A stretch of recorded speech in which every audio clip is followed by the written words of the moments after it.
मरकज और किसान तंजीमों के बीच आज 10वें दौर की बातचीत जारी है। दिल्ली के विज्ञान भवन में बातचीत हो रही है। ताहम अब तक कोई मुज़ाकरात के हश्र को देखते हुए किसी मुस्बत नतीजे का इम्कान कम नजर आ रहा है।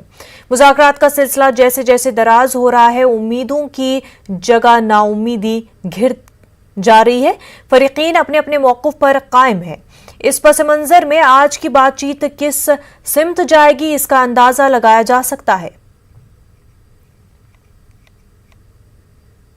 किसान आंदोलन को लेकर सुप्रीम कोर्ट में 5 अहम बातें हुई। पहली, सुप्रीम कोर्ट ने जो कमेटी गठित की थी, उस कमेटी पर जिस तरह सवाल उठाए जा रहे थे, उस उठाने वाले सवाल को लेकर सुप्रीम कोर्ट ने सख्त नाराजगी जाहिर की है। सुप्रीम कोर्ट ने कहा है कि कमेटी के मेंबर को ब्रांड के रूप में प्रस्तुत नहीं किया जाना चाहिए। यानी कि यह साफ है कि सुप्रीम कोर्ट ने यह स्पष्ट कर दिया है कि कमेटी बदली नहीं जाएगी। भूपेंद्र सिंह मान जो इस कमेटी के मेंबर थे और उन्होंने बाद में इस्तीफा दे दिया था, उनकी जगह खाली है और उसको पूरा करने के लिए सुप्रीम कोर्ट किसी नए व्यक्ति को चुन सकता है। दूसरी अहम बात, सुप्रीम कोर्ट ने आज मामले की सुनवाई के दौरान दिल्ली पुलिस की उस अर्जी पर किसी भी प्रकार से आदेश जारी करने से मना कर दिया है, जिस आदेश में दिल्ली पुलिस ये चाहती थी कि किसान 26 जनवरी को जो ट्रैक्टर रैली निकालना चाहते हैं, उस ट्रैक्टर रैली को ना निकालने के लिए सुप्रीम कोर्ट को आदेश जारी करे। लेकिन सुप्रीम कोर्ट ने आज मामले की सुनवाई के दौरान यह स्पष्ट कर दिया कि दिल्ली पुलिस के पास अपना अधिकार है और यह दिल्ली पुलिस तय करे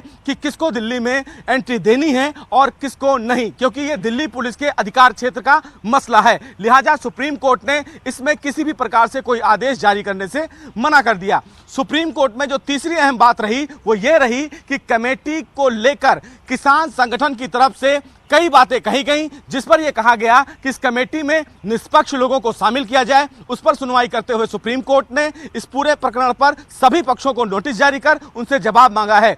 प्रशांत भूषण और दुष्यंत दबे जिस किसान एसोसिएशन को रिप्रेजेंट कर रहे थे, उनसे फिलहाल सुप्रीम कोर्ट ने कहा है कि अगर उनका मन हो तो वो कमेटी का हिस्सा हो या फिर ना हो, ये उनका अपना फैसला है। हालांकि सुप्रीम कोर्ट ने आज फिर स्पष्ट कर दिया कि जो कमेटी सुप्रीम कोर्ट के द्वारा बनाई गई है, वो कमेटी दोनों पक्षों में यानी कि किसानों के साथ और सरकार के तमाम नुमाइंदों के साथ बातचीत कर रिपोर्ट दाखिल करेगी। आखिरी फैसला सुप्रीम कोर्ट का होगा। और पांचवी अहम बात, सुप्रीम कोर्ट ने दुष्यंत दबे और प्रशांत भूषण से यह कहा है कि वो अपने तमाम किसान संगठन से यह अपील करें कि प्रदर्शन जो हो वो शांतिपूर्ण हो, क्योंकि इस प्रदर्शन को लेकर सरकार और सुप्रीम कोर्ट चिंतित है। सुप्रीम कोर्ट ने अपनी तमाम बातों में यह स्पष्ट कर दिया है कि जो कमेटी सुप्रीम कोर्ट के द्वारा बनाई गई है वो कमेटी नहीं बदली जाएगी, लेकिन जो एक जगह खाली हुआ है उसको भरने के लिए सुप्रीम कोर्ट विचार कर सकता है।